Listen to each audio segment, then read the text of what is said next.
by saying things like, you have to make that noise, you have to make that sound, which then tells the young child that you don't actually have to make that sound. You can make this sound. You can make a rounder sound.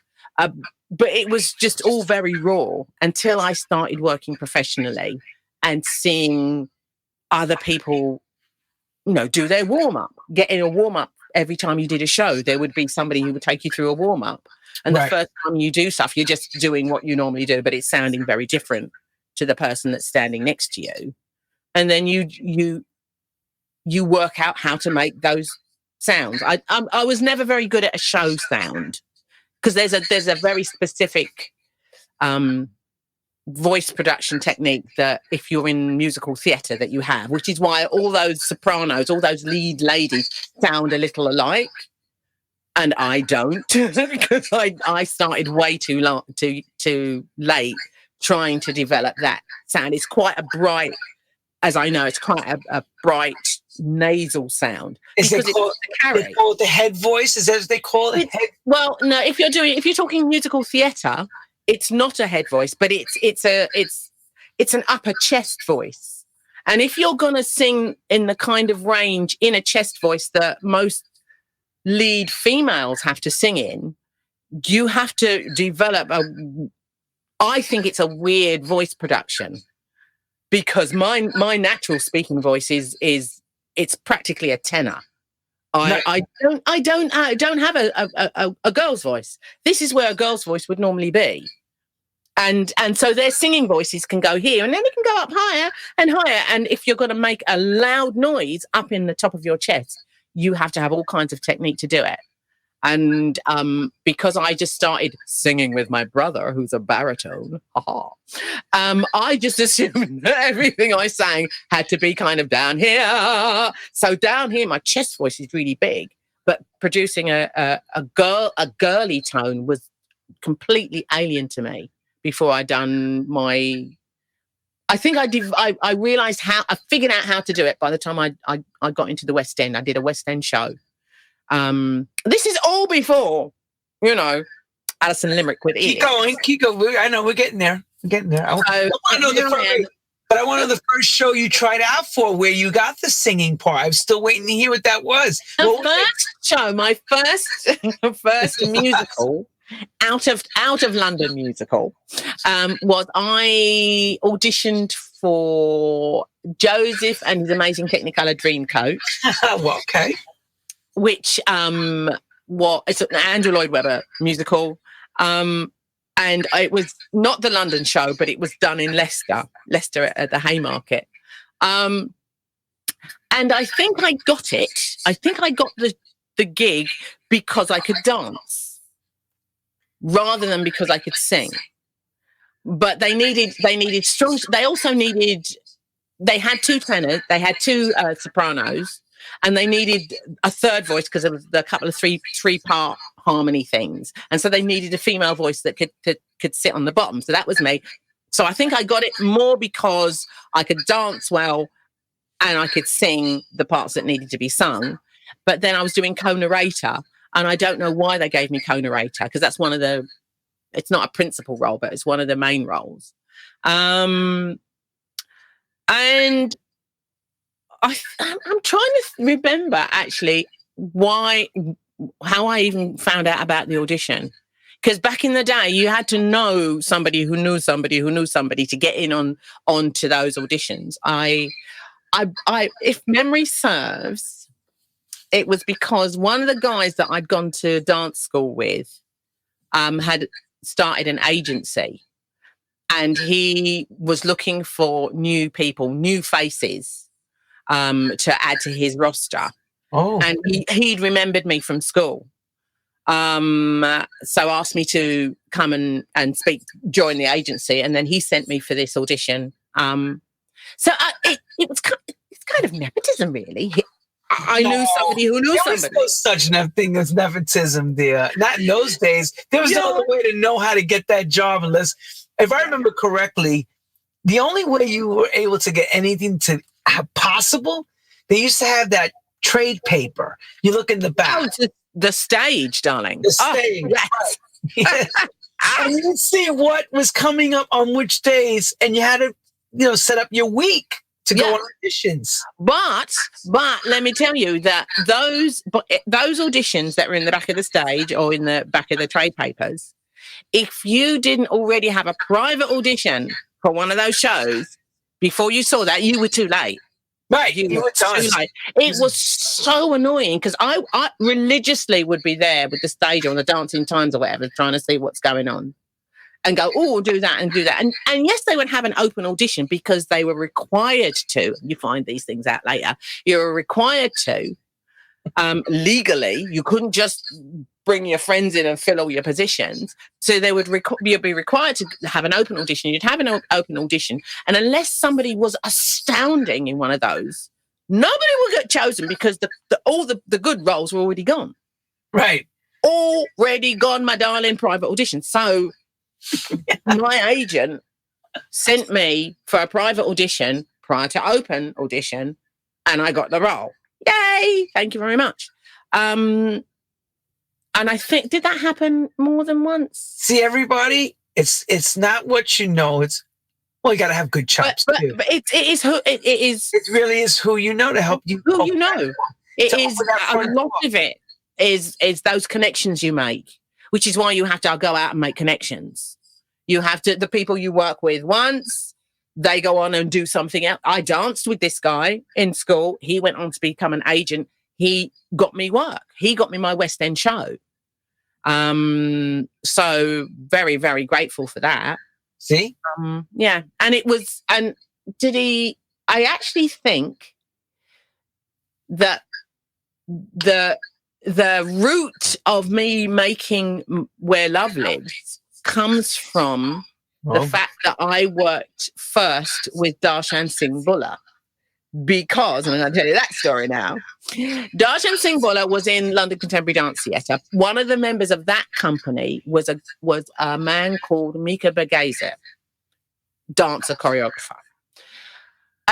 And then sometime in 1980, might have been 86 or 87, he was looking for, he had been asked to choreograph a fashion show at the ICO, which is a kind of eclectic theatre on the Mall in the centre of London. Nice. And I got a call saying, we're looking for people who can dance and who can sing. We need at least one singer. They had singers, they had poets, they had jugglers, they had everybody in this show. And he remembered me because I'd sung for London Contemporary Dance Theatre. Oh, nice. So, right. So this is, so I get that job. I go and do that performance. I think it was only 1 day or 2 days at the ICA. In the audience is Lati Kronland, who wrote Where Love Lives. Hadn't written it yet, but he saw me sitting on a swing in some designer frock singing God Bless the Child. God bless the child that's got his own.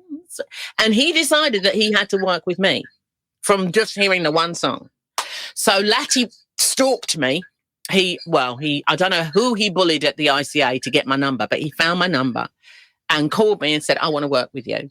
And he had, I think we worked originally on 2 or 3 songs.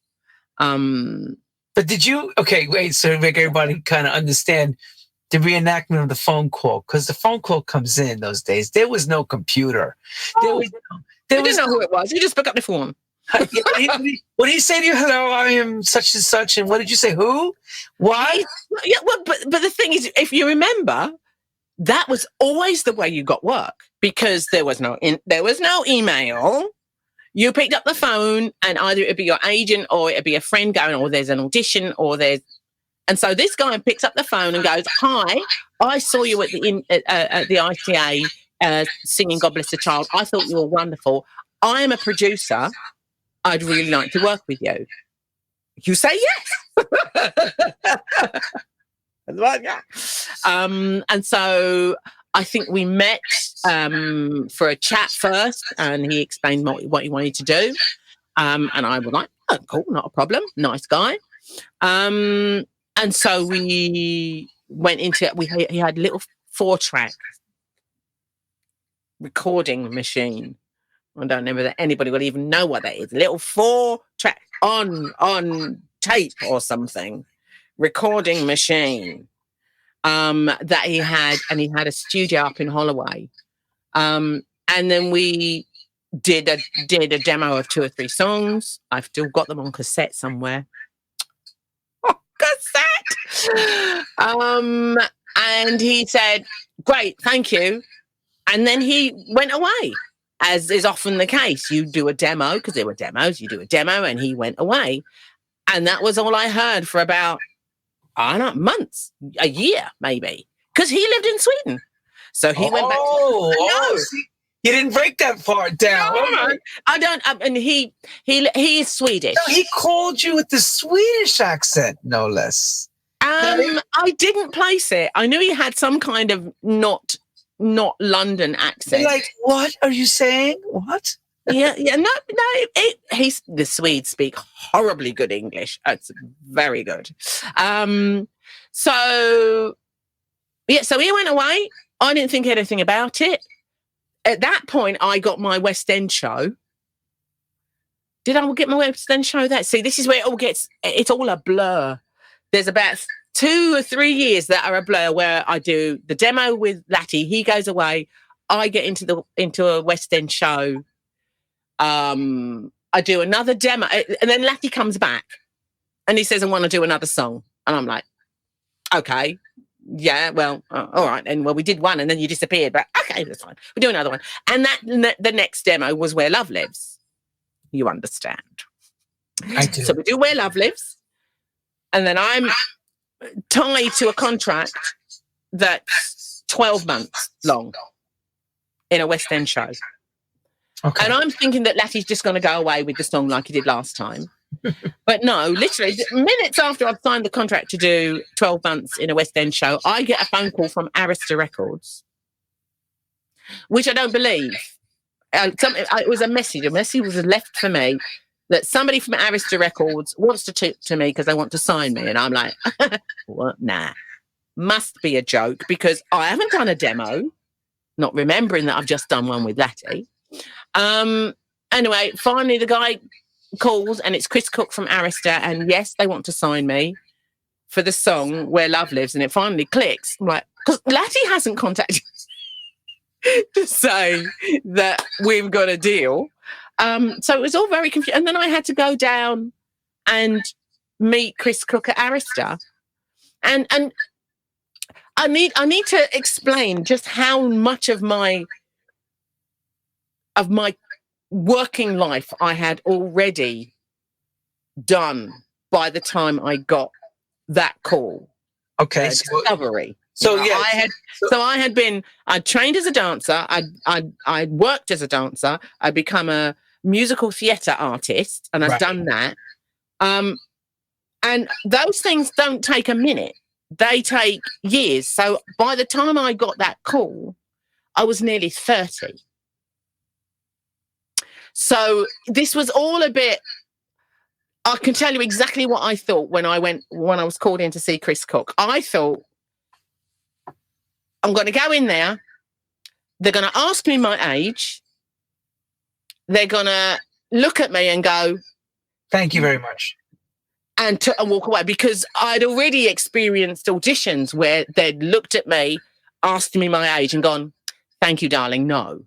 I'd already had that at 30, at 27, 28. I'd already had that. Yeah, that's called being on the wrong side of 23. I know. That's what they say. It's gorgeousness. Anyway. It's not that. It's that term that we remember. You're on the wrong side of 23. Yeah, it's also that in every dancer's mind, because I still considered myself to be a dancer. A dancer. Okay. Dancer, if you prefer. Dancer,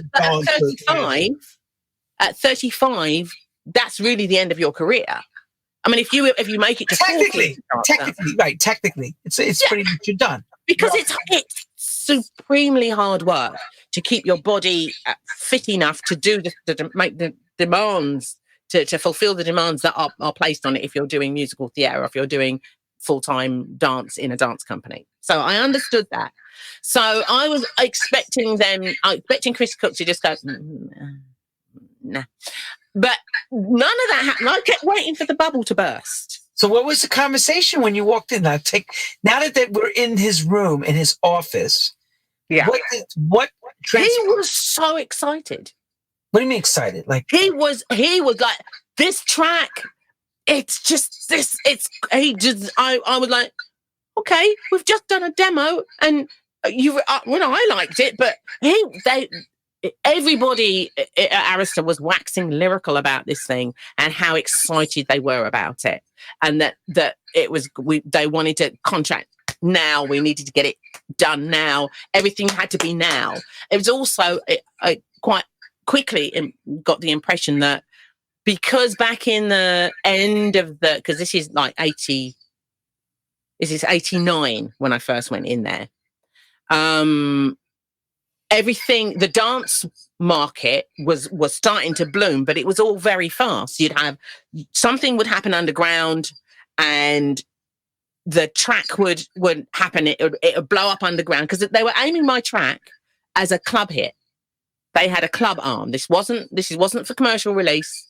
This was just going to be a club track, and they thought they had their finger, and so it needed to be fast. They needed to get it out.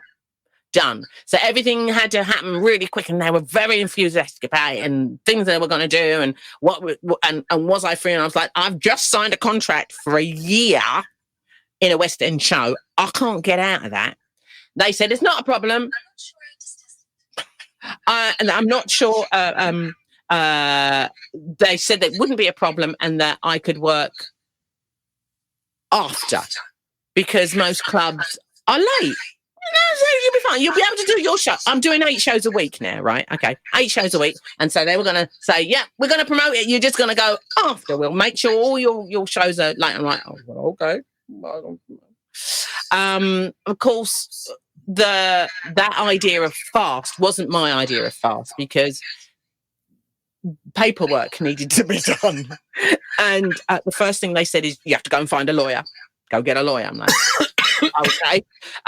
So found myself, fortunately, I was living with a musician who had gone through that paperwork process. So I got a lawyer fairly quickly. So she got a solicitor, everyone. She got a solicitor. Possible a music business solicitor. Didn't get a realtor. She got not a real estate solicitor, a music. Don't make that mistake, children. No. Don't get your mate to do it. Don't get your conveyancing lawyer to do it. Don't get your cousin's best friend's realtor lawyer to... No. Your mother-in-law's friend's cousin that thinks he went to school. No. Not a major label contract. No. So you get the right... Harbottle and Lewis, famous for getting their stuff right. See, but I want to ask you something. You said club hit. Was this record being played out already? No. That's what I'm trying to figure out, why they're rushing. Because usually they rush. The only time majors rush, the record's already bubbling like crazy. They had a demo. That's all they had. They had no finished vocal. They had no finished nothing. What they did have, unbeknownst to me. Oh, that's what we knew. Yeah. Was they had played it to Frankie Knuckles and David Morales. Ah. And they'd gone, oh, really like that. We want to mix it. So now they're going, let's get it. So, but unfortunately, for some reason, it took months and months to get the paperwork sorted. I mean, it was only a singles deal. It wasn't an album. It was a single with a second single option. And then if they wanted to do any more, then they had to take an album option. But it was really just a singles deal. Mostly what was happening, that my lawyer had confirmed with me, is that they were doing 2 singles with an album option and never getting to the album. That's what they were doing with all their club artists.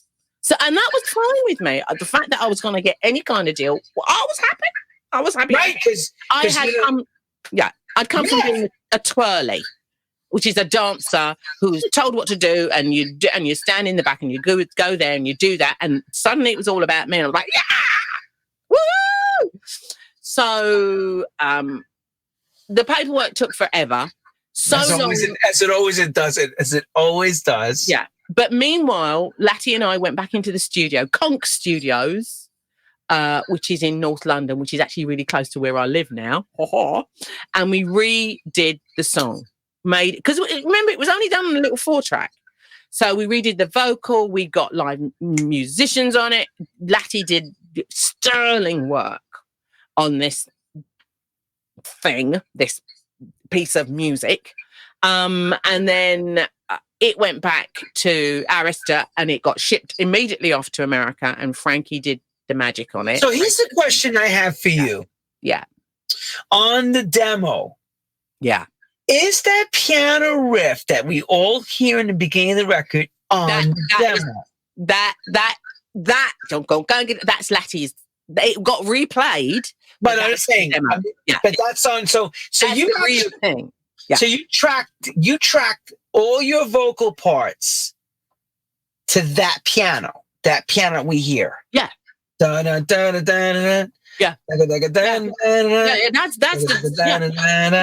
And it's weird because when I've heard remixes that haven't had that piano at the front, or it's had a slightly different piano at the front, and for me it's almost impossible to pitch it because I'm so reliant on hearing that sound. So it's always been there. But what Frankie and David did was take that and make it the feature. Just do that whole extended front of the classic mix that I love, that most people love. I keep coming across people that like different versions, and I've been asked to perform different versions in various countries and in various clubs in various parts of the country. And I love that they love different versions, but the one I am most comfortable singing is that classic mix with that extended piano section on the front. So now take us back to that moment, the words, the lyrics, the inception of this track. Lati calls you, you're ready to go do this.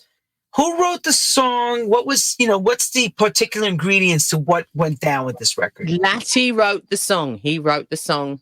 Lyrically too? He did the lyrics? Wrote the lyrics. I mean, I probably had to tweak them a little bit. Me on the chat, Alison, did you write the lyrics? People asking me. So I want No, I did not write the lyrics. I did not write. I wish I had. I did not write the lyrics, my darlings. Lati wrote the lyrics. They are his. It's all him. I had to tweak a few things. I had to tweak a melody things. And also, once you're in the studio and Lati says, well, can you do that? And then you throw something out and then, so you adjust stuff. But that track, the essence of it, the heart of it, that's Lati. It's all Lati. Okay. Mr. Kronland. Yes. Kronland. Okay. Yeah. But he'd worked with me, so he knew that my voice could, because that it starts, it starts down here in your boots and then flies. And the only way that he would have known that I could do that was because he'd worked with me a year before on these other 2 tracks. Because most people don't believe that my voice will do what it can do until they've worked with me. But Lati, he's one of the few, apart from you, young man, who've really stretched my range. Yes, you. Yes. Run like the wind, boy. Run like I'm running away right now. But it's people are saying, please explain and show us what you mean, because they don't understand. See, you're talking You're talking technical now, where that's breaking point. So can you explain it from a layman's terms as to what exactly I will attempt to show you.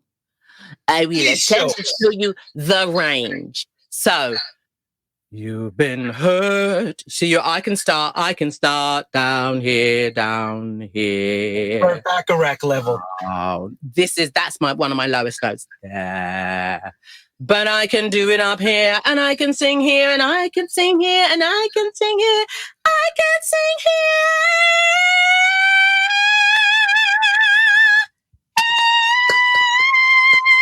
And I haven't got any more. So it's so the harmonies could be layered up, and yeah.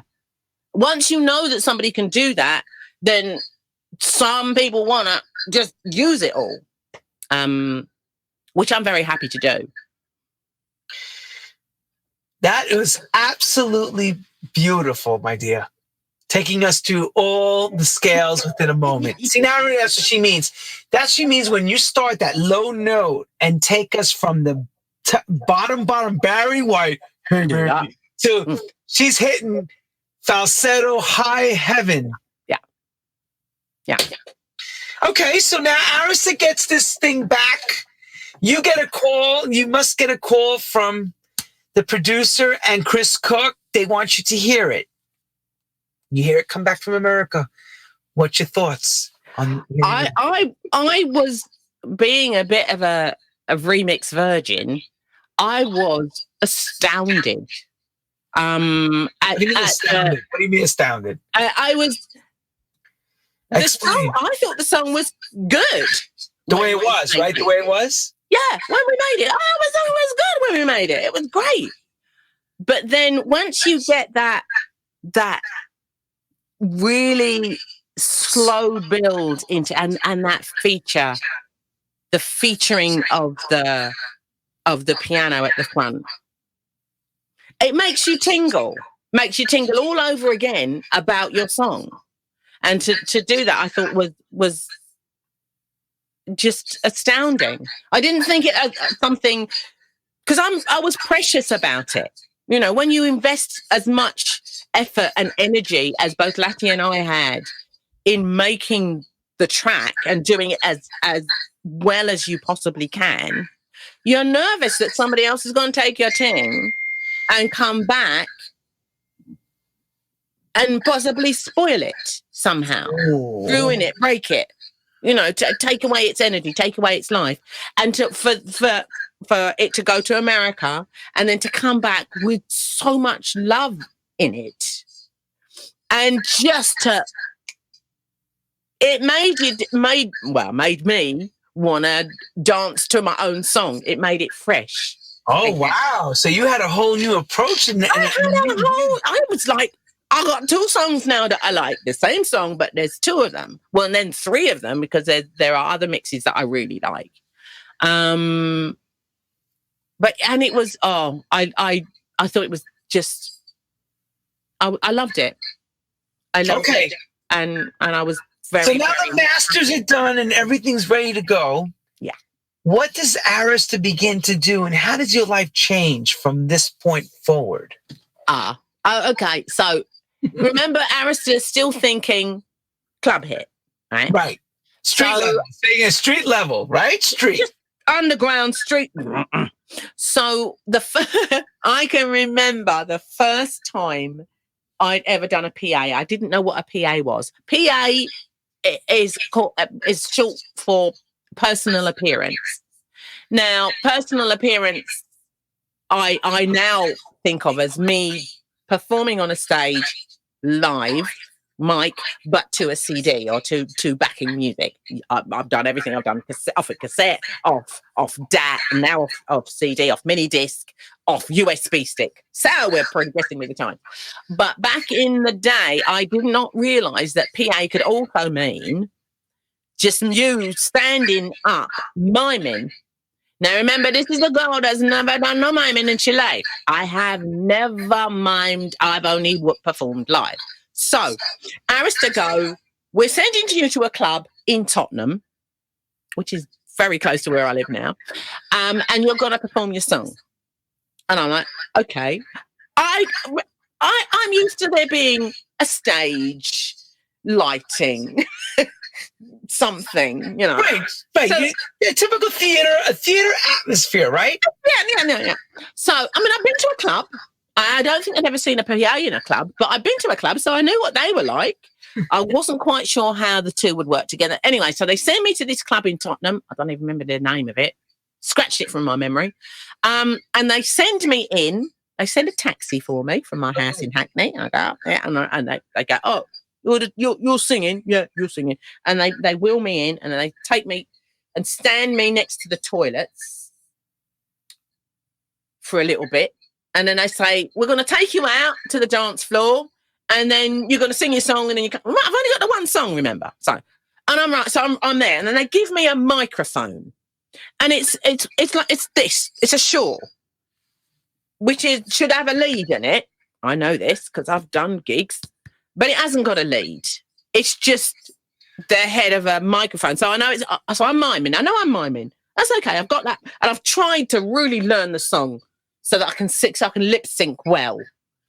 Anyways, they send me out into bouncer, huge man, takes me out to weave our way through the crowd to a little podium that's, I don't know, that across, an arm's width across. They help me up onto it. My song starts to play. No announcement, no nothing. I start singing. And I'm only about... Wait, yeah. I'm only about... So I can't mime. I don't know how to do that. So I'm singing live, but I'm only about this much taller than all the blokes there. So you're here, they're here. And I'm like that. Yeah. So, and nobody's announced me. There's no lights on me. And I'm just standing there saying, you've been hurt. There's only about 3 people kind of turn around and go, what's she doing? What's she up to? Is there something wrong with her? I don't think, but the reaction was so fairly good because people were going, oh, yeah. So it must have been. You're all thinking she's going to have this moment of stellarness. No, mate. Like a Hollywood moment. The crowd's going to go crazy. Hell no. I remember getting through the song and stepping down and going, what really? No, say it. Say it. What the fuck just happened? Exactly, because we were all said to each other, what the hell is this?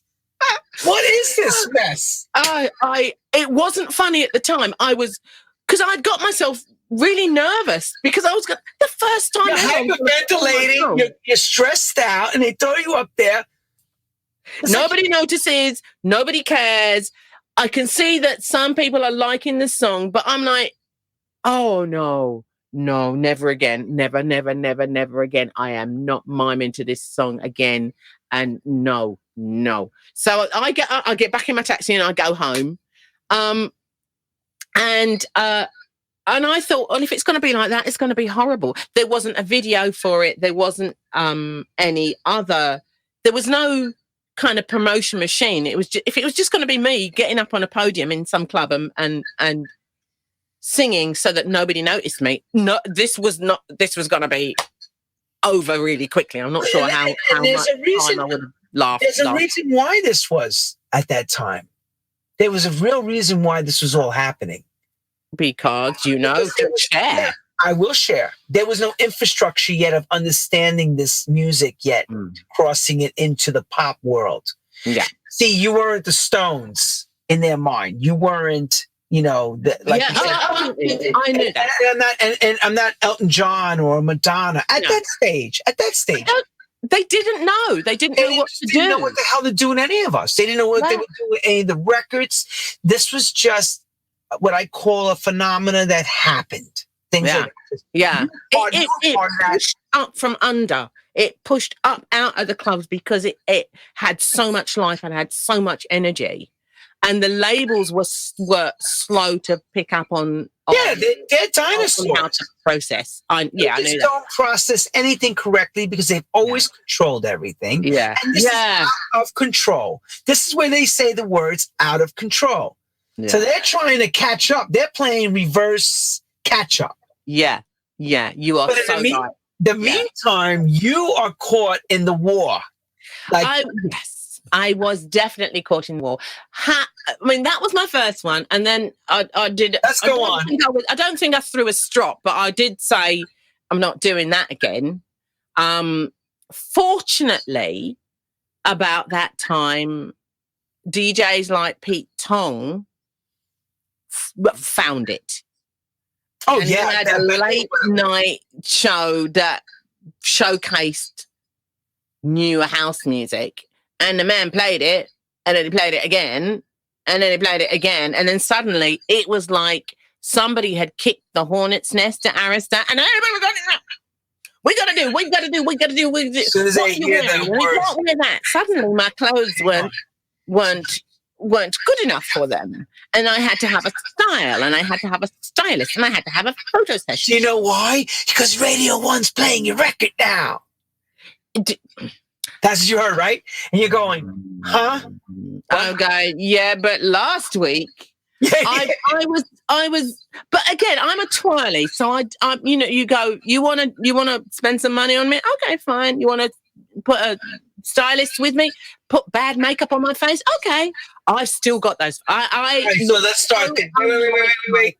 Hang on. So that's thrown at you. So what do you say to them?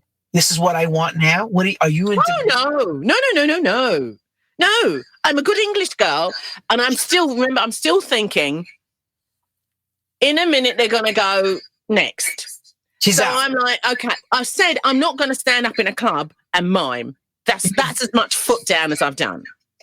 And then Tong starts to play it, and then they go, we are taking you to, there's a Southport Weekender.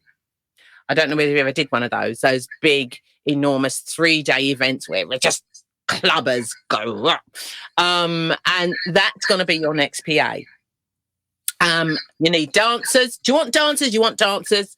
And we'll give you 2 penny worth of money. You can dress yourself. So I got 2 girls that I had been dancing with in my musical. And I said, I'm going to Southport. We need to choreograph something. We've got 2 days. 2 days, literally. 2 days. And we choreographed the thing. And then they drove us up to Southport. And they put me on the main stage, which surprised me because I'm like, oh, really? I'm going to go on a stage. And we went out. I can remember exactly what I'm wearing. I'm wearing a little velvet pillbox hat, some kind of velvety jumpsuity thing, probably. And my dancers are in jumpsuits. And I walk out on the stage, and the thing goes, gong, gong, gong, gong, gong, and the crowd goes, wow. And I nearly wet my panties. I'm sorry, I nearly wet my panties because that reaction was not.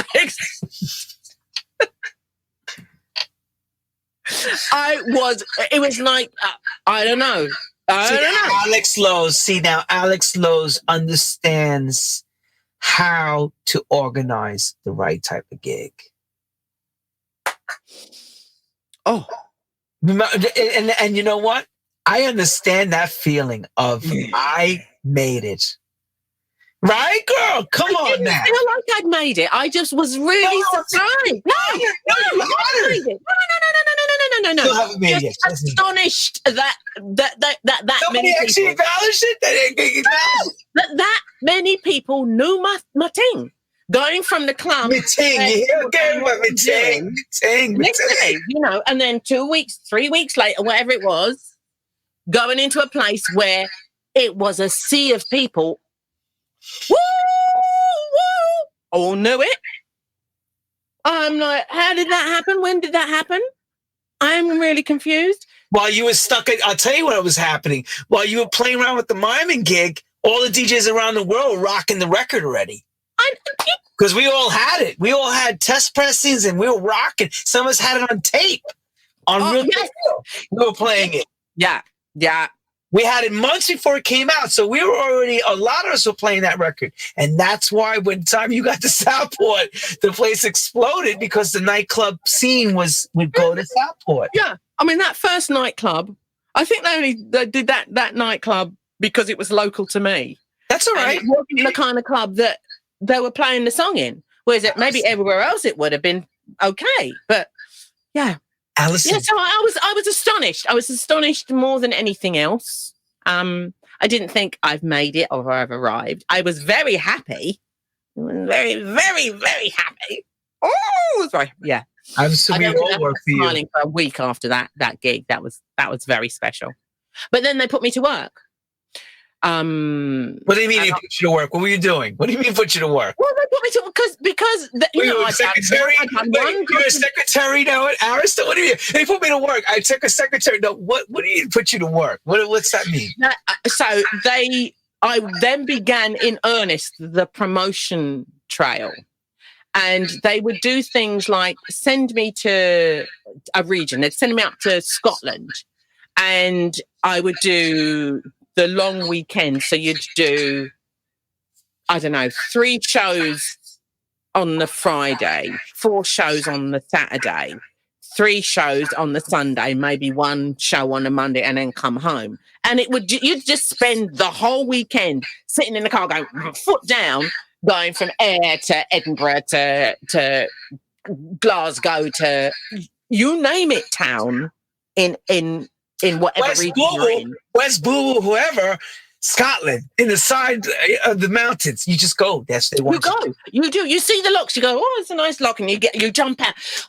And it was really weird because you'd always start those 4 PAs a day shows would always start with an under 18s. An under 18s club. So they were really young, and you'd come out and I'll be doing my full routine. It was actually it was really aggressive. And a lot of kind of movements and dancing, and they would be sitting.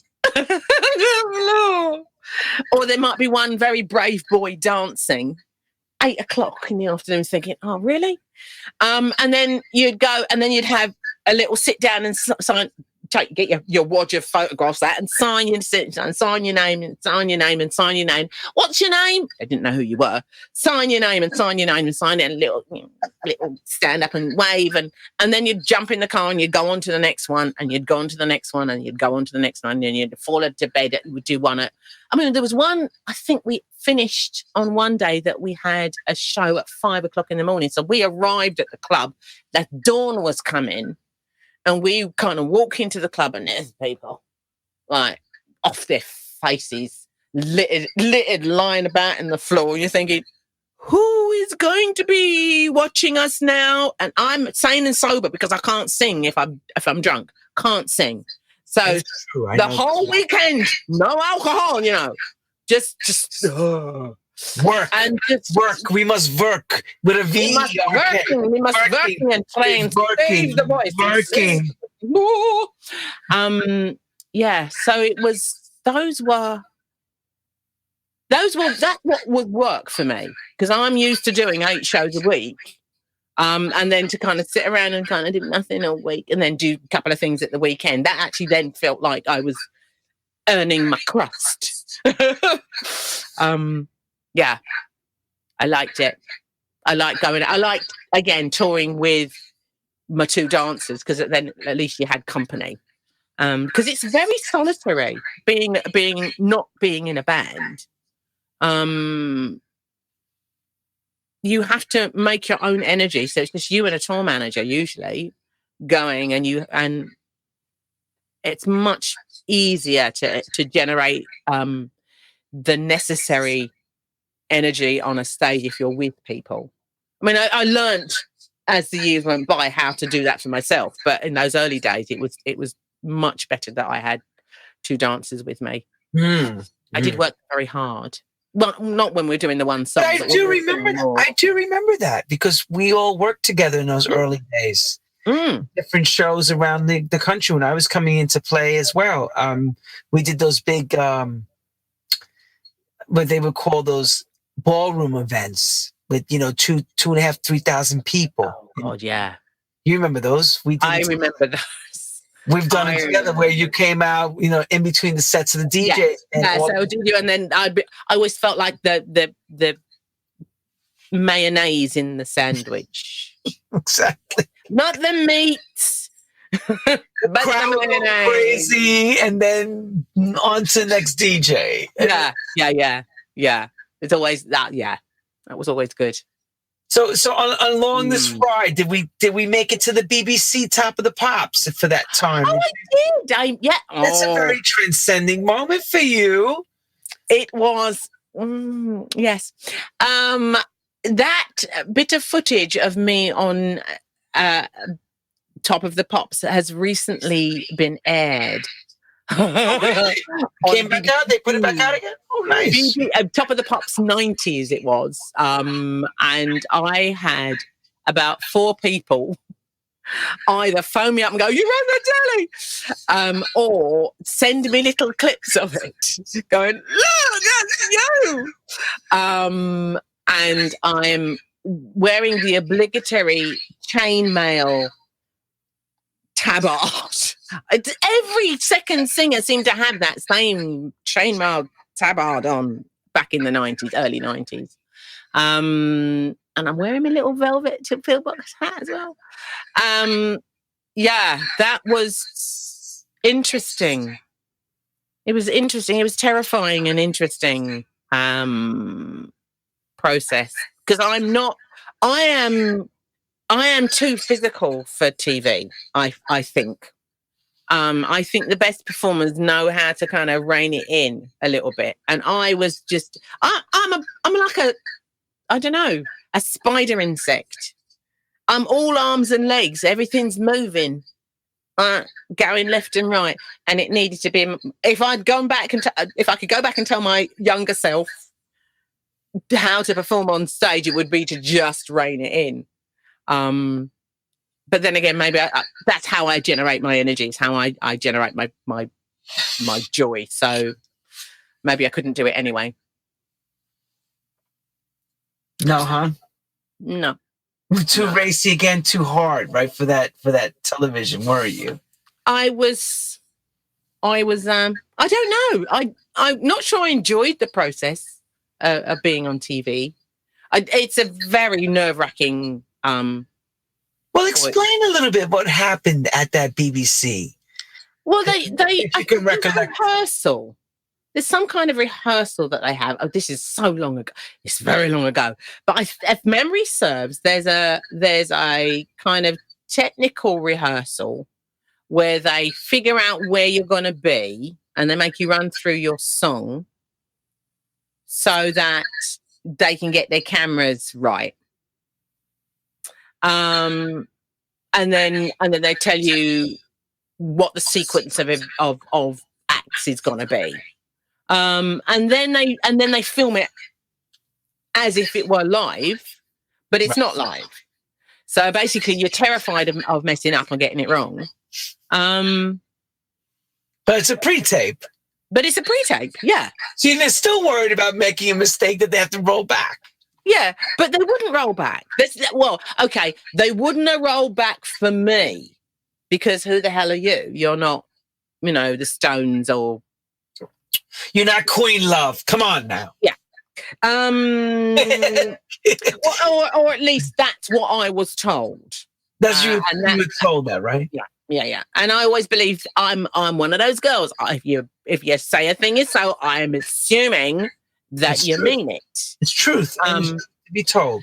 Yeah. But I mean, having watched it, I couldn't watch it at the time. Back in the day, even though I taped it. But having watched it again recently, it's not as bad as I remember. Yeah, it was.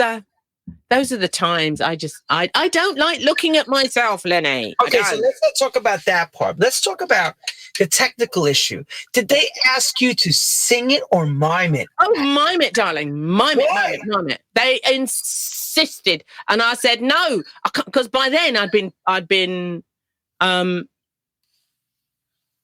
performing it live. I'd been performing it with me that tape going into clubs. Or me, it was still dat tape back then, probably. So if Arista had fought my corner, I probably could have done it live. but Arista didn't want to fight my corner. So they were as insistent as the BBC that I had to do it. I had to mime it, which made me even more nervous because I can't. I never sing the same way exactly twice. The melody's the same, but the phrasing to give it new energy, you have to make it new, and that means the nuances are different. The length of notes is different. I've been doing this song for some time now. Is it 30 years now?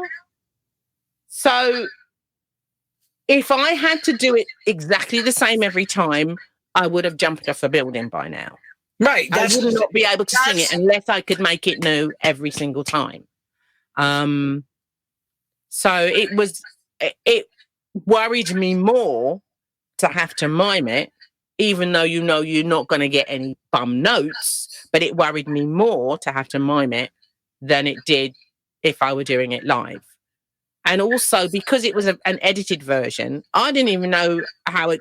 I mean, the song that we played on Top of the Pops couldn't have been more than 2.5 minutes long. The version that I was doing live at the time was 7 minutes long. Okay. So there was a lot chopped out. Oh yeah. And also they weren't doing the classic mix. They wanted the on Top of the Pops, they did the original 7. Or bits of the original 7, an edit of the original 7. So I didn't even really know. Whereas that song, because I know it or knew it back then so well and still know it so well, I always know where I am in it, even if I'm gonna slightly go wrong, because I can sing it 6 ways. It doesn't matter. Still comes out as the song. Whereas having to mime what's coming off tape freaked me out. It just freaked me out. I did not have enough time to learn it. So I'm sure that at the time I thought I made lots of mistakes, but looking back on it as I did a couple of weeks ago, I couldn't see them. Weren't that bad? It wasn't that bad, right? It wasn't that bad, but I'm still going to beat myself up about it. Okay, so so from an outsider, consumer looking at it, would they have realized the mistakes, or is that something you only could see? I don't know. Because I know I know my mouth when I'm making a certain sound, when I'm saying a certain word. I know when I'm still singing and when I'm not still singing. I can look at myself and go, no, that doesn't match. No. I'm hearing. And I'm a perfectionist when it comes to that. I mean, I've done so many videos now. I've done promo videos. I've become a perfectionist about lip sound and note length. But I don't know. I mean, I haven't studied the footage enough to know whether, if I was because when I watched it, I was just watching to see whether it would make me cringe, and it didn't. Okay. Whereas if I were to go back and watch it for the lip sync, I might find discrepancies. I don't know. I don't want to do it just in case it's very bad. How long did your relationship last with Arista? 4 years. 4 years. 4 years. Just over, I guess. Yeah. So we signed in 1990. And then the deal ended in 94. So yes, suddenly. All of a sudden, see you later, bye. Oh, really? Yeah. How many songs came out from the time you did 1990 to 94? Well, there were 2 albums, and I want to say 5 singles, but it might be. Hang on. Okay. Where Love Lives, Come Back for Real Love, Make It on My Own, Hear My Call, Time of Our Lives, 5. Okay. So you had 2 albums and 5 singles. Mm. Of which the most successful, of course, I would say is Where Love Lives. Would be the biggest one. Yes, but only if you include the second time release in 96, not the first time round. What was more success? I would take the 96 one out. What was more successful? Make It On My Own charted higher. What was the chartings? Oh, you can ask me questions. I think that Where Love Lives, I know it went top 20, so I think it went to something like 15, I want to say. I thought it was always a top 10 record in the UK. No. See, In 96, it went to number 9. That's what I remember. 96. I think the first time around, it was top 10. I didn't think it was. I thought it was higher than that. No, the first time around, it was top 20, and then second time around, it was top 10. Whereas Make It On My Own, or maybe Make It. Well, I know Make It On My Own charted higher the first time round, and then it didn't chart as high in 96 because they both were released by Alison. I mean, I wasn't. I didn't even. Little bit of a gossip here. When Alison decided to re-release my, what they called it, greatest hits album. I love that. I know, really, seriously. They didn't actually tell me anything about it. It was just going to happen. Unfortunately, because Where Love Lives suddenly shut up the chart, they had to call me and go, Alison, would you be available for some promotion? I'm like, for what? Yeah, well, we've just released this and it's going to chart. I'm like, oh, okay. So they probably, they wardrobed me.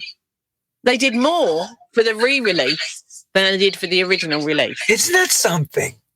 I mean, I was on breakfast TV. I did all manner of running up and down. Okay. Yeah, but I get it because they had finally figured out that it was a chartable thing, and so they'd thrown the kitchen sink at it. And the lovely public who have been championing it. And then that's for so long. That's exactly what I was going to say. The people made it their jewel, their anthem. People made it their anthem. Your record became the people's anthem. Yeah, I am. I will be to my last breath. I will be grateful for everybody that ever loved it and bought it or played it. Or dance to it. It's just, yeah. Makes you feel, now that makes you feel like you've done something. This makes you feel warm inside, right? It does. That really makes you feel. Take a bow, love. Take a bow. There you go. Yeah. So you get the chance to go back out and re-promote it and get that love again. And you also pretty much have a phenomenal career from this whole moment. Yeah, I mean, yeah. Hey, now take us from there. What happens? What do we? Oh, okay. Well, okay. So apart from the fact that every year apart from the last one with the COVID, I have got to go out into amongst the people to new audiences to sing my one song. But it also meant that, I mean, after I left the Arista thing, I had another deal with a really small label and had another album. And so I've been able to, that has allowed, Where Love Lives has allowed me to bounce onto other projects and to work with other people, like you, my darling, and to work with people in Australia. And so Records taking you everywhere. Yeah. But don't forget, everywhere. Look at the promotion she has on her shirt. Look.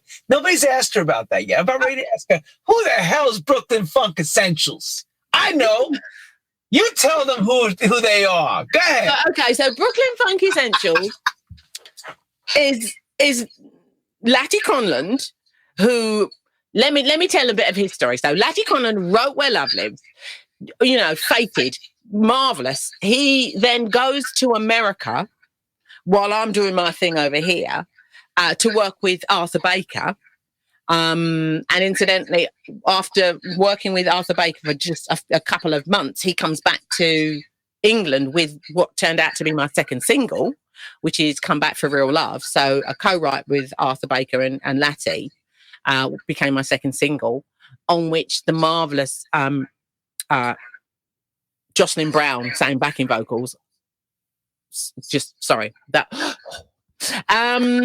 So he goes back to America, and together they start a project called the Brooklyn Funk Essentials, which is this huge. It starts as a kind of DJ, come musician, come jazz, come toaster, come rapper collective. And so my career kind of rolls on over here, and Brooklyn Funk Essentials as a band begin to tour the world. I mean, they've been everywhere. So the band is almost as old as my song.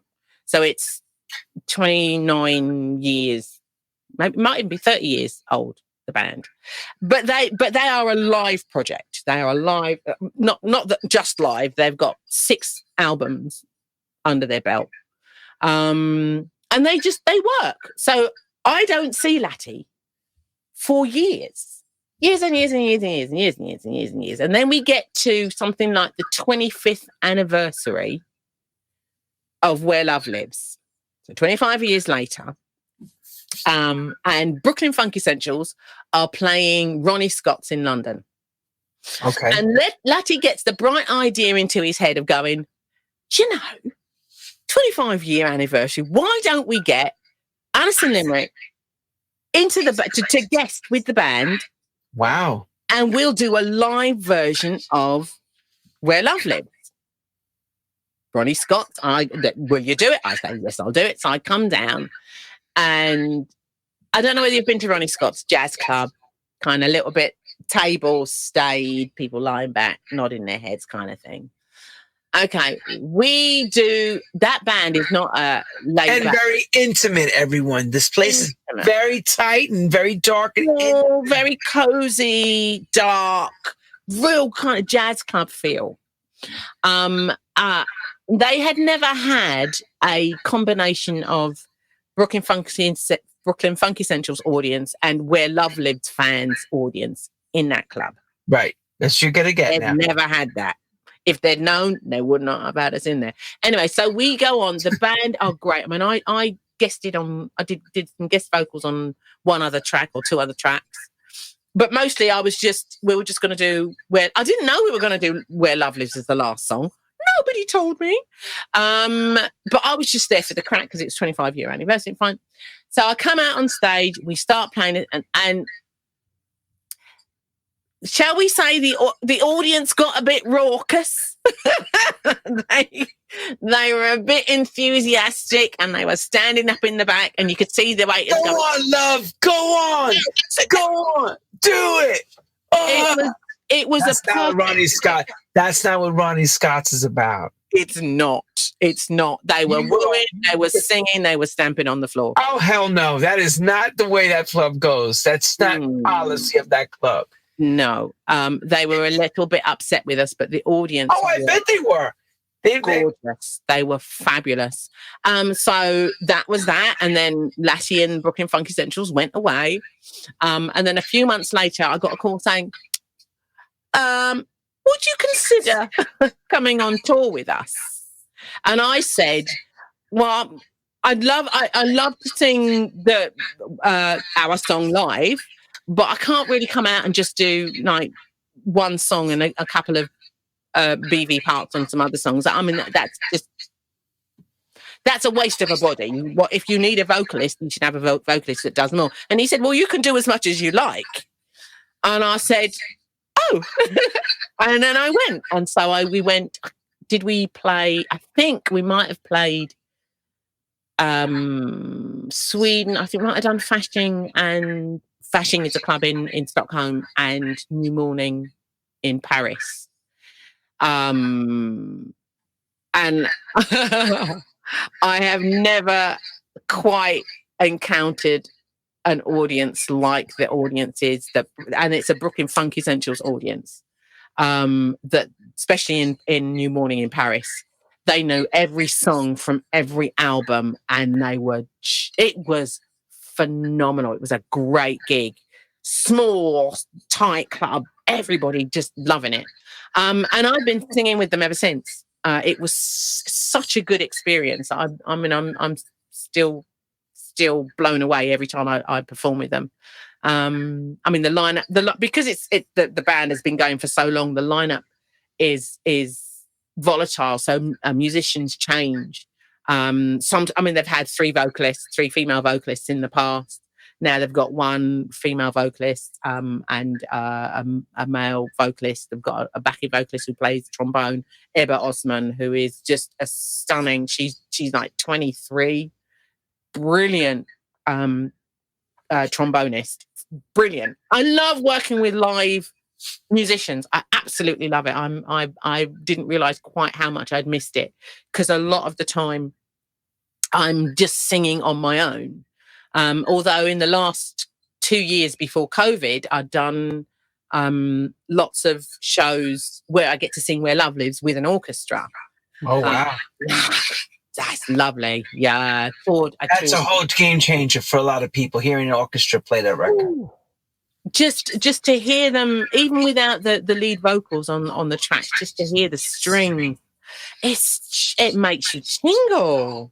I'm quite a fan of classical music anyway, but when they are also grooving, because they've got a full electronic band as well. So you've got your drummer and your keyboard players and guitarists.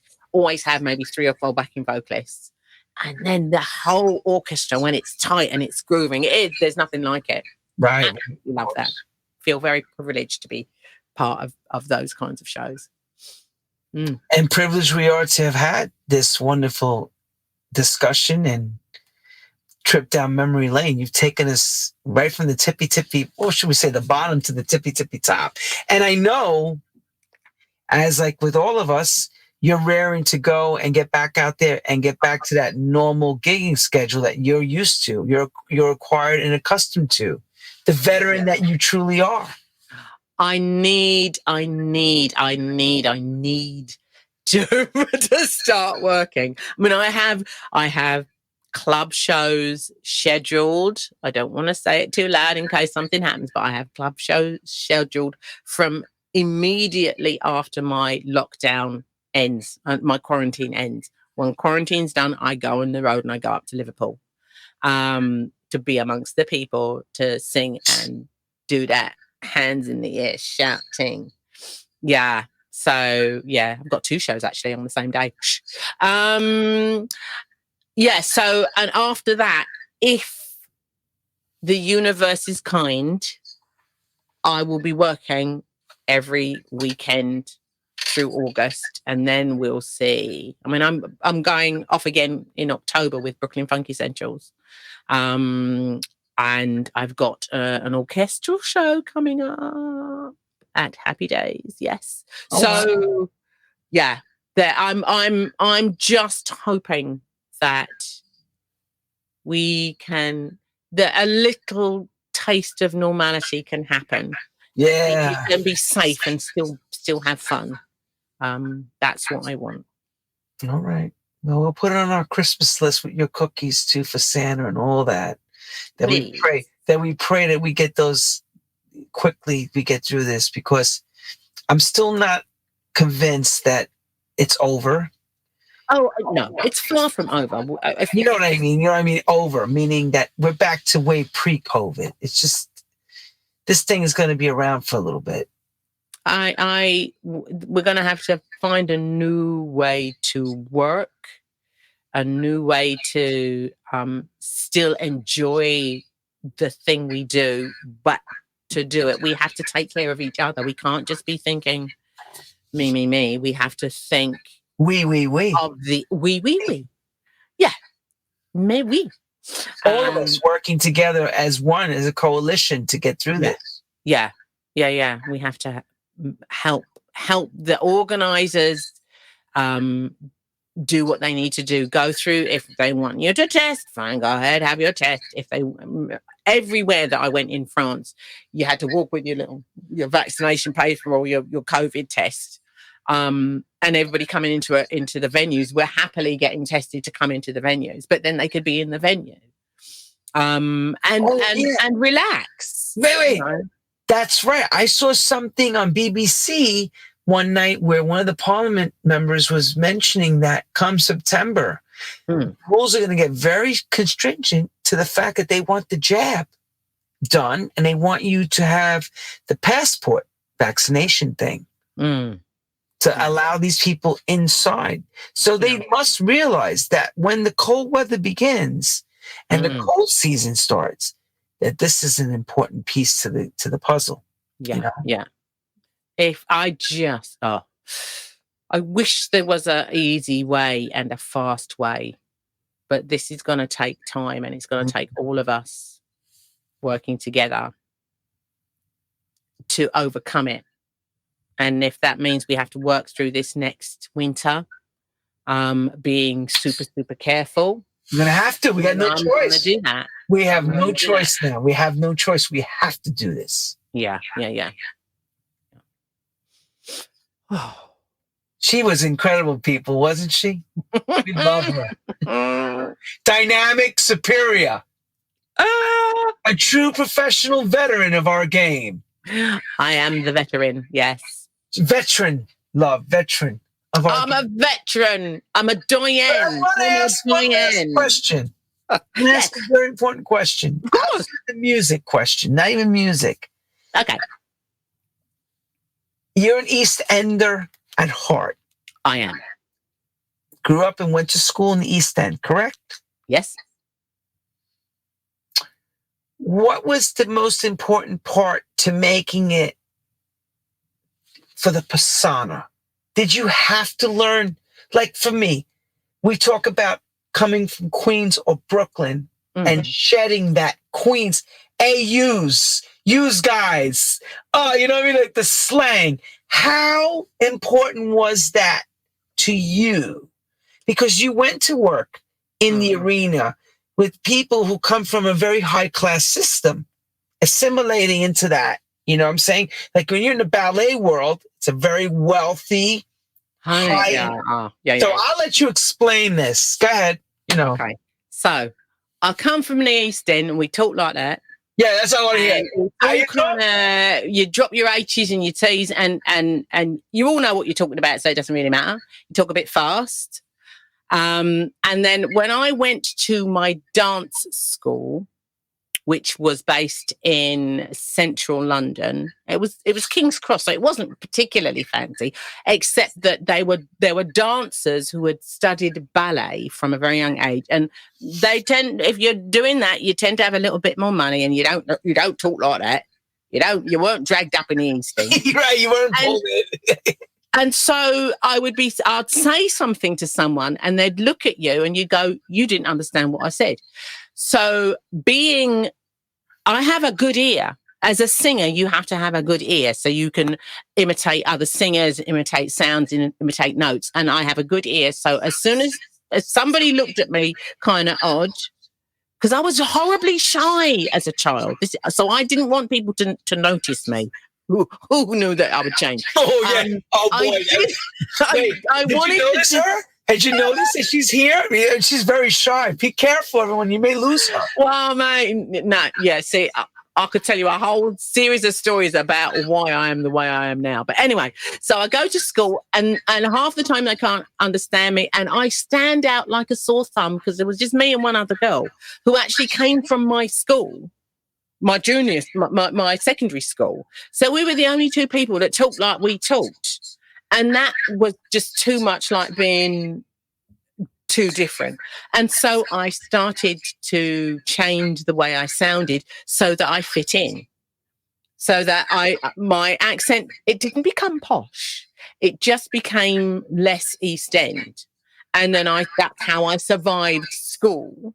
And then when I go into a working environment where they're in the theatre, again, you're still mixing with people whose walks of life are very different from your own, but maybe not wealthier or better spoken, but they might be from, the West Country, or they might be from Scotland. So you've got 100 different accents, and if you talk like that, they don't understand you.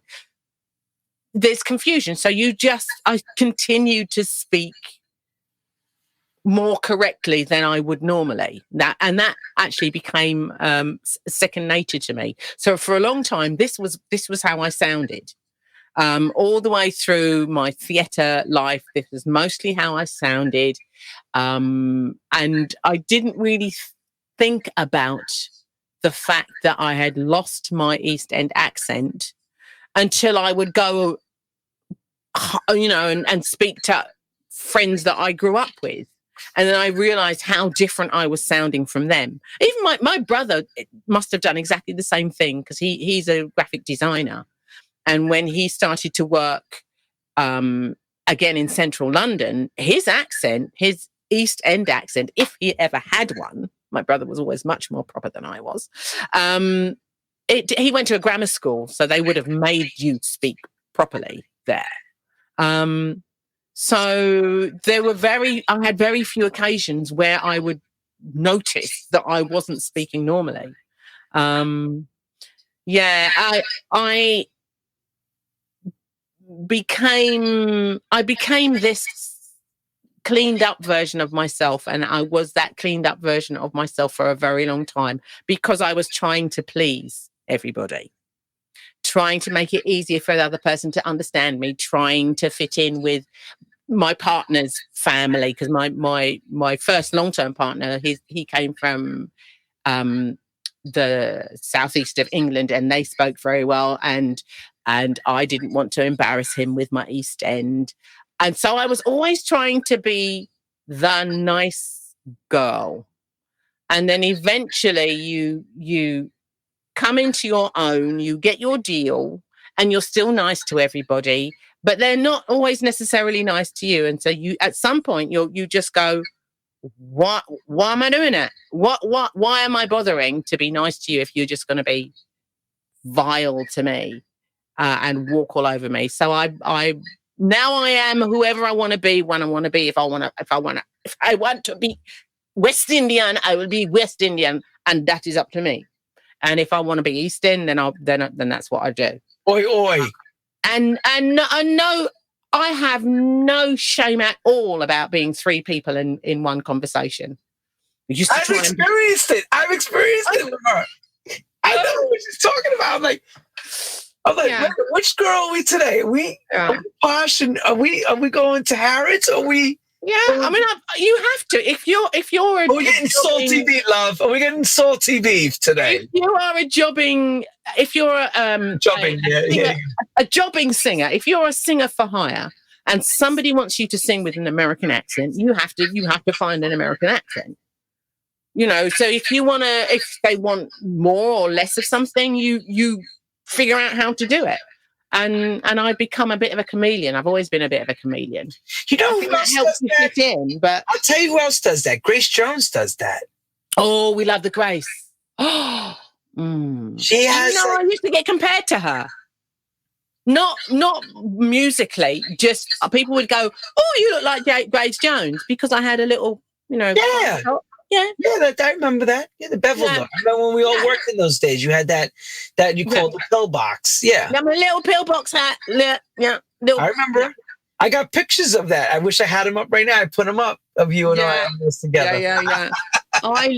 I could probably pull you one. If you wanted me to, I could pull one up now. Would you like me to? I would love to see one. Wait a minute. Hold on, everyone. She's running. We had a long time ago, about 50 episodes ago, we had Michael Gray run and get his trophy award.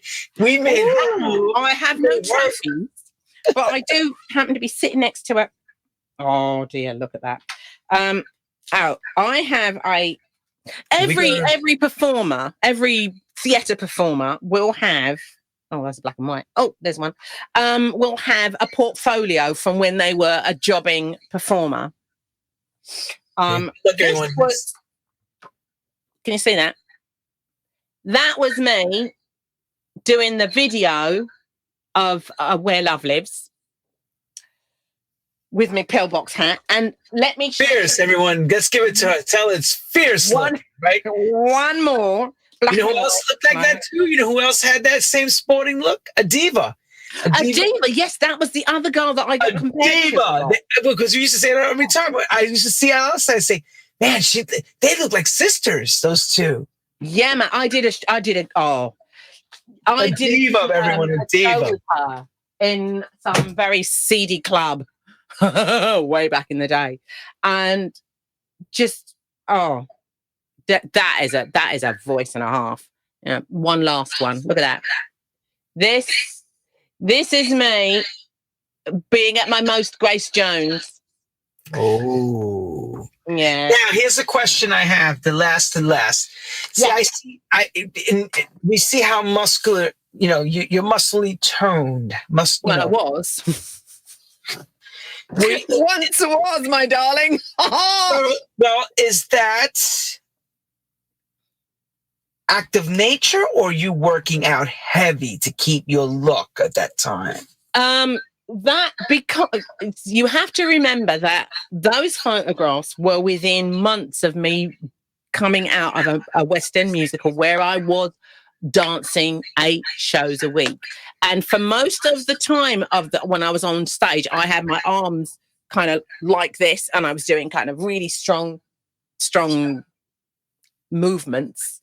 So the tone in that was work, and that was a year's worth of work in the arms.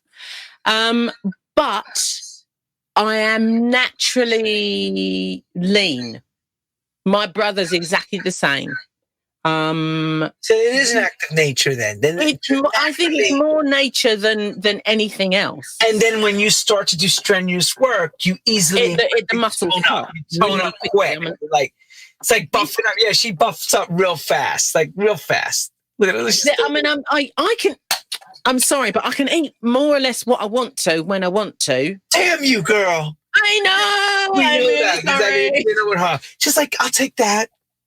And I'm watching her and I'm going, where does it go? Nowhere. It just, she's eating. No, I can do that. But I'm hyper. I don't think it's necessarily that I've got a fast metabolism. Or maybe I do. I don't know. But I am. You probably do. Everything I do is done speedy. Way too much energy, excess energy. I wear people out. God, you wore us all. Wear them out. I know. Yeah. Well, that's why you could do the shows back in them. They asked you, oh, no, don't worry. You could do your Broadway show during the day. Don't worry.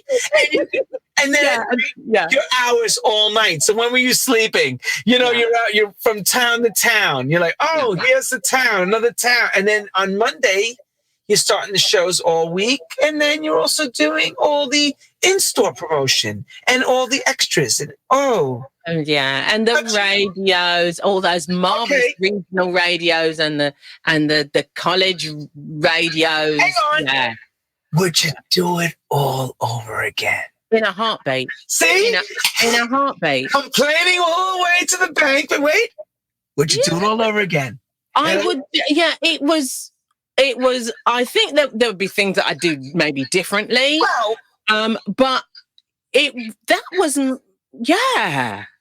It was an eye-opening experience. Most of it, everything was. To me, everything was a surprise. I had come into the business after a career on the stage, and then suddenly I was in a whole different kind of industry, completely different. But it was all good. It was all good. I have been around the world. There are places that I still want to go, but I have been places, the Far East, Australia. I haven't been to New Zealand. If anybody wants to take me, I'm ready. Christchurch is calling her. Christchurch. Yeah, but all across Europe. Have you done Vegas? I haven't done Vegas. Nobody's invited me. We need her to get to Vegas. I would love to do. I would love just one quick trip to Vegas just to see what it's like. In the desert, amongst all mafia and all that. She wants to experience it. Just to see.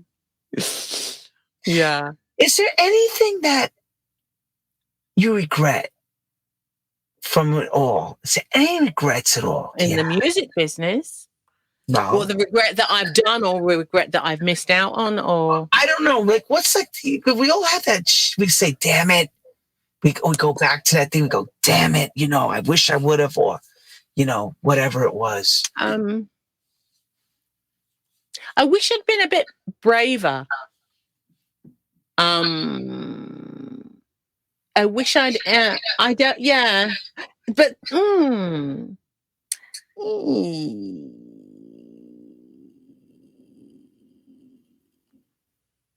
I wish I'd been a bit braver and a bit pushier early on, a bit more demanding.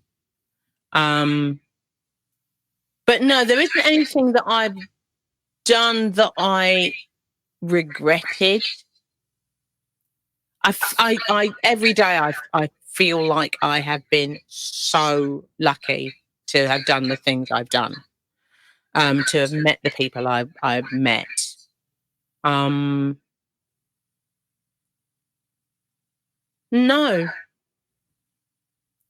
God bless you, girl. No, no regrets. No, that life is too short for regrets.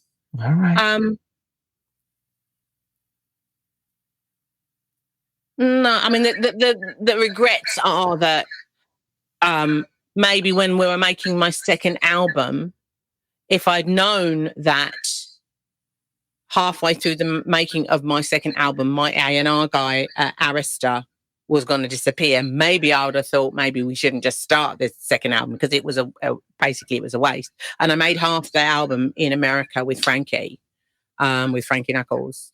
And there's some really lovely tracks on there, but because by the time the thing was finished, I didn't have anybody working my corner at Arista. Right, and that's what happens when A&R people are gone. Yeah. They're no longer the vision goes with it. The vision is gone.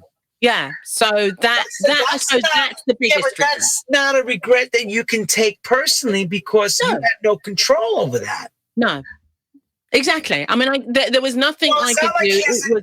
Let me give you the example. It's not like you had two doors. Door A, you pick, is this. Door B is this. And if you pick the wrong one or pick neither, you regretted that you didn't take the chance. You did take the chance. But when the A&R people, that Chris Cook and the team that believed in the project are no longer there, you must have to say then it's over. And on that note, people are asking me, can you give us a little cappella of Where Love Lives? And we're going to say goodnight to you and a lullaby, because they love hearing your voice. You've been hurt and you've been down. We all been there. You've been set out of your course, boy, pushed around, flying high. Beautiful. Oh, you felt so low. This is why we do True House Stories, for this type of stuff. She walked out of that door and left you on your own. Don't reach out for me with an apology. I'll never soften your desire.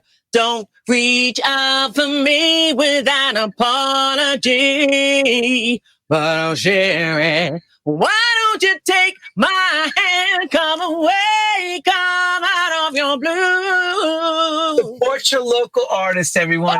And see Alison Limerick. Should I stop? No, don't stop, honey. I just want to make sure I cover up the vocal. I don't want somebody to be taking this vocal and running and sampling the crap out of it. Because you know it's crazy. You're doing it so well. I wouldn't be shocked all of a sudden on True House Stories. I hear this vocal on some damn record. I'm gonna go, yo, no, go ahead. Wait. Why don't you take my hand, come away, out of your blue? And for everything you give, so will I give something to you. Yeah, I'll take you down, deep down where love lives. Love lives, where love lives. Follow me down, deep down where love lives. Love lives, when love lives. Come on in. And then all of a sudden, and I can actually attest to this, the crowd is now screaming, crying, and going nuts. And I have to now drop the record. Okay. To start right from there and pick up that whole place going, more, Alison! And she's like, oh, I love that song so much. We love that song. That song will be played in infamy, my dear. Well, I'm hoping that when we get round to the what is it, 35-year anniversary, Yeah. And then the 40-year anniversary. We're all going like this? Yeah, with my Zimmer frame, I'll be there. Waddling and twirling. I'm going to start practicing how to do twirls on the Zimmer frame right now. So, because I don't ever want to have to stop. I do not ever want to have to stop doing what I do. Don't ever stop. Yeah. Don't ever stop. Keep believing. You are an icon, and that's what icons mean, that you set the standard. Oh, okay. That's a lot of pressure. Most stay there. That's a lot of pressure. Oh. It's hard. Listen, one person said to me the other night, I went to a social media event, okay, and they said to all of us, me, you, and this is something I'm just going to say generally. We come from the brick and mortar era. Yeah. Which really was a compliment to me and all my people, which would you be inclusive, Masses at Work, Deaf Mix, everybody that's been involved. Today's producer, writers, or people that's social media driven, they'll do a song, but there's no back end. There's nothing there. So no matter what you do now, you've already set standards, my dear, that are very high. That's it. It's a compliment to you. You've already earned all stripes. Yeah. So good on you. We have, all of us. We have. You have. None of it we do a solo. None of it we do on our own. We have built this house. This house has been built by all different people. And you know what? It's not going. In fact, I have a prediction that I think house music that we came from is going to be one more time humongous again, like really ridiculous. And the thing about it is, which is crazy, is that the newbies can't sing like all of you.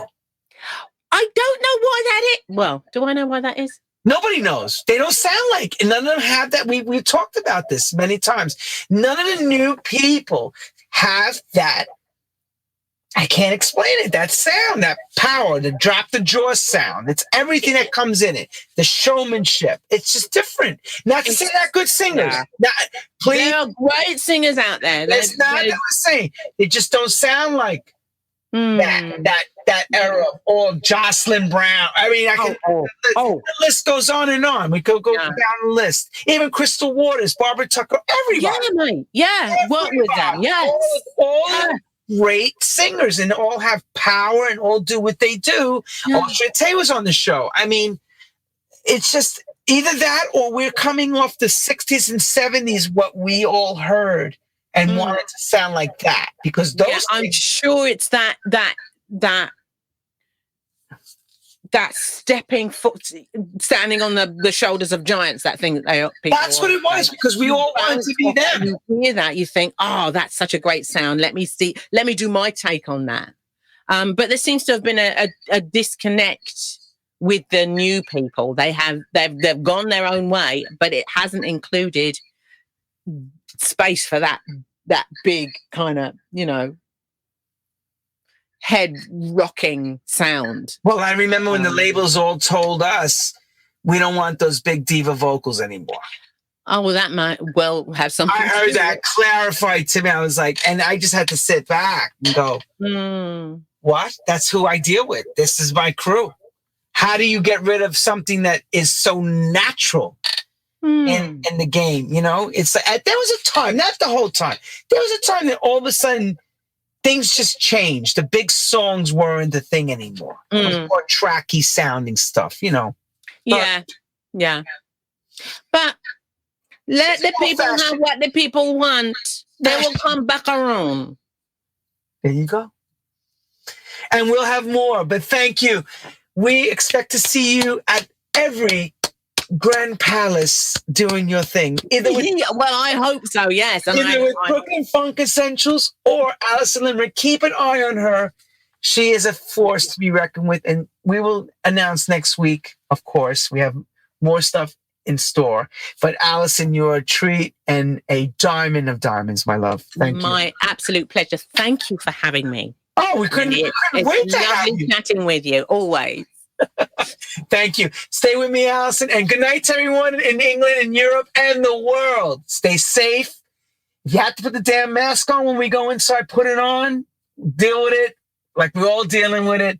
If you're not vaccinated, stay the hell home and be careful. That's all I'm saying until we get through this. Love you all. See you soon. Have a great night. See you next week.